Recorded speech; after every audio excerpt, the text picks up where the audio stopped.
मैं प्रकाश चंद चौरसिया, शिक्षक उत्कृष्ट विद्यालय साचपानी धनोरा, जिला सिवनी, मध्य प्रदेश से। आज हम हिंदी व्याकरण के अंतर्गत वाक्य के प्रकार और वाक्य के प्रकार रचना के आधार पर, इसके पहले के वीडियो में हमने देखा था कि वाक्य के जो प्रकार हैं, दो प्रकार हैं, एक अर्थ के आधार पर और दूसरा रचना के आधार पर। तो अर्थ के आधार पर इसके पूर्व के वीडियो में हमने पढ़ चुका है। आज हम रचना के आधार पर वाक्य के क्या क्या प्रकार हैं और उनका परिवर्तन भी हम देखेंगे। तो आइए देखेंगे वाक्य के प्रकार। पहली बात हम देख लें कि वाक्य रचना क्या होती है। वार्तालाप की आधारभूत इकाई वाक्य है। वाक्य मनुष्य के मन के भावों एवं विचारों को व्यक्त करते हैं। व्यक्ति के विचारों एवं भावों को पूर्ण रूप से प्रकट करने वाले शब्द समूह को वाक्य कहते हैं। ये शब्द सामान्यतः व्याकरण के नियम के अनुसार सजाए हुए होते हैं। दूसरे शब्दों में कहा जाए तो वाक्य सार्थक शब्दों का एक व्यवस्थित रूप है, अर्थात वाक्य जो होते हैं वो व्याकरण के जो नियम होते हैं उसके अनुसार सजाए हुए होते हैं। यदि उनमें व्याकरण के नियम का पालन नहीं किया गया तो फिर वो सार्थक वाक्य की श्रेणी में नहीं आते। इसलिए एक वाक्य रचना में व्याकरण के नियमों का बहुत महत्व होता है और जो पूर्ण रूप से अपने भावों को प्रकट करते वो वाक्य कहलाते हैं। अब वाक्य के दो अंग होते हैं। किसी भी वाक्य के दो अंग होते हैं, एक उद्देश्य और एक विधेय। दूसरा पहला है उद्देश्य को अगर हम देखें तो उद्देश्य वाक्य का वह भाग है जिसके विषय में वाक्य में कुछ कहा जाता है, अर्थात जिसके अंतर्गत कर्ता और कर्ता के विस्तारक आते हैं, तो ये उद्देश्य के अंतर्गत आ जाते हैं। उसी तरह विधेय अगर हम देखें तो उद्देश्य के विषय में जो कुछ भी कहा जाए उसे हम विधेय कहते हैं। इस तरह से उद्देश्य और विधेय को हमने देख लिया, अर्थात प्रत्येक वाक्य में एक उद्देश्य और एक विधेय होता ही है। आगे हम देखेंगे रचना के आधार पर वाक्य के प्रकार। रचना के आधार पर वाक्य के तीन प्रकार होते हैं। पहला है सरल वाक्य, दूसरा मिश्र वाक्य और तीसरा संयुक्त वाक्य। अब ये तीनों जो वाक्य हैं इनके बारे में हम अलग अलग पढ़ेंगे और परिवर्तन करके भी देखेंगे। पहला जो वाक्य है सरल वाक्य। सरल वाक्य जो है, सरल या साधारण वाक्य में एक अथवा एक से अधिक उद्देश्य और एक ही विधेय होता है, अर्थात एक कर्ता और एक क्रिया वाले वाक्य सरल वाक्य कहलाते हैं। अर्थात जिसमें अगर हम देखें तो एक कर्ता हो और एक ही क्रिया हो। अगर क्रिया दो हो गई तो फिर नहीं, एक कर्ता और एक क्रिया हो तो वो सरल वाक्य कहलाते हैं। जैसे उदाहरण हम देखें तो रानी नृत्य करती है। अब रानी कर्ता हो गई और नृत्य करना क्या हो गया, उसकी क्रिया हो गई। तो ये एक इसमें मतलब उद्देश्य है और एक विधेय है, अर्थात एक कर्ता है और एक क्रिया है। तो ये क्या हो गया, सरल वाक्य श्रेणी में आता है। इसी तरह और उदाहरण हम देखें तो लड़के मैदान में खेल रहे हैं। इसमें भी लड़के जो हो गए कर्ता हो गए और खेलने का जो क्रिया हो गई, तो एक कर्ता और एक क्रिया होने के कारण ये भी सरल वाक्य की श्रेणी में आता है। इसी तरह पक्षी आकाश में उड़ते हैं, मुझे हिंदी बहुत पसंद है।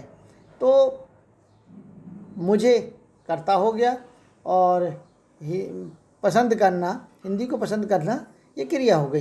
तो इस तरह से ये सरल वाक्य श्रेणी में आता है। सरल वाक्य को समझना भी सरल होता है। अब दूसरा हम देखेंगे मिश्र वाक्य।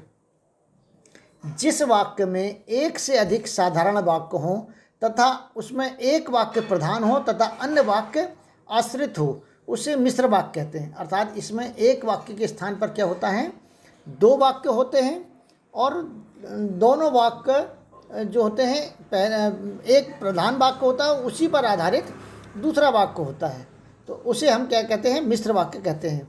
मिश्र वाक्य में ताकि, क्योंकि, जैसा कि, जरा ही, ज्यों ही, जब ही, तब ही, भले ही, जब तक, जहाँ तक, जो, यद्यपि, यदि, तो, तथापि आदि शब्दों का बीच में प्रयोग होता है। जो दो वाक्य होते हैं उनमें ये एक बीच में ये शब्द जुड़े हुए रहते हैं जो एक दूसरे को जोड़ते हैं। तो इस तरह के जो वाक्य होते हैं वो मिश्र वाक्य होते हैं। उदाहरण अगर हम देखेंगे तो आपको बहुत अच्छी तरह समझ में आ जाएगा।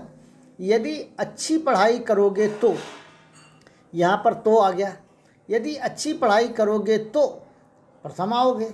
निश्चित तौर पर इसमें जो पहला वाक्य है उस पर ही आधारित दूसरा वाक्य है। तो यदि अच्छी पढ़ाई करोगे तो प्रथम आओगे।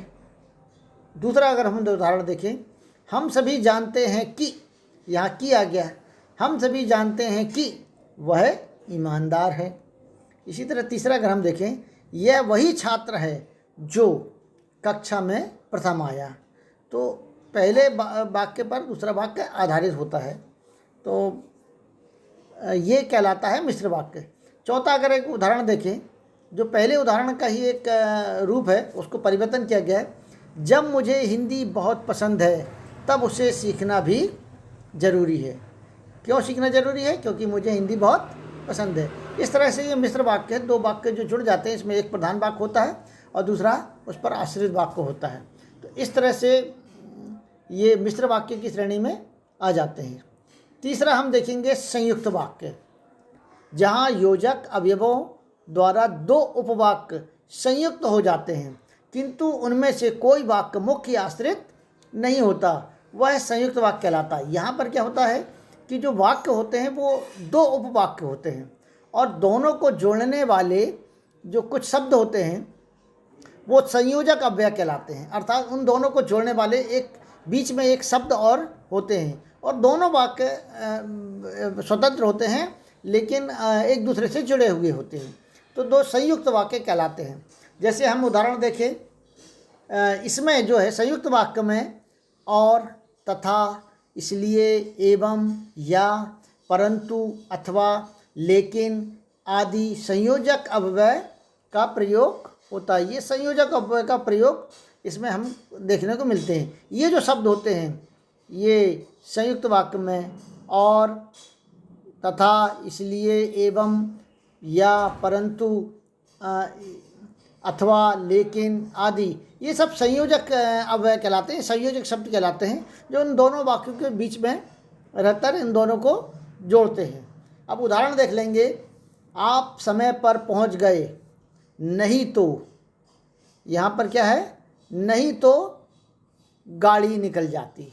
इन दोनों को जोड़ने वाले ये है। वह लंबे बाल रखता है और फटी जीन्स पहनता है। ये भी यहाँ पर और जो शब्द हो गया ये संयोजक अव्यय हो गया, ये संयोजक शब्द हो गया।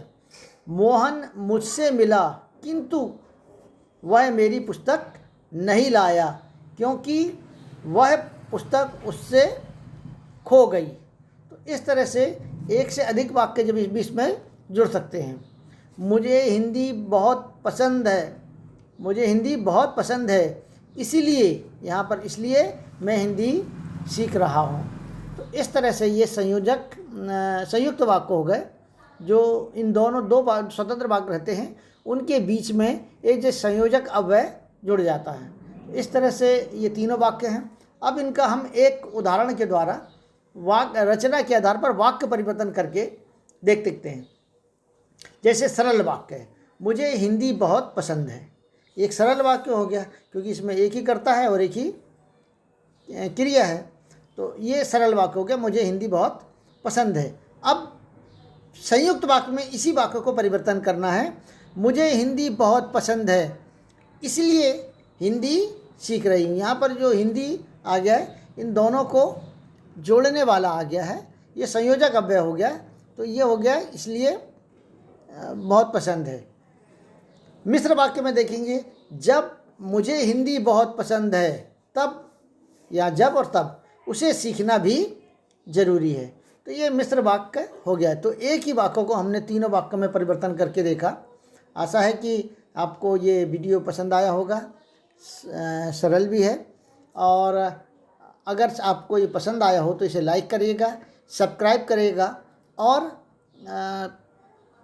अन्य अपने मित्रों को भी भेजिएगा ताकि वो बच्चे भी इसका लाभ ले सकें। और अगर आप किसी कॉम्पिटिटिव एग्जामिनेशन में बैठने वाले हैं तो भी आप इसको अच्छे से पढ़िएगा। निश्चित तौर पर इनमें से भी कई बार क्वेश्चन आते हैं, जो आपके भविष्य के लिए आपको अच्छे अंक दिला सकते हैं और आपका भविष्य को उज्ज्वल बना सकते हैं। धन्यवाद।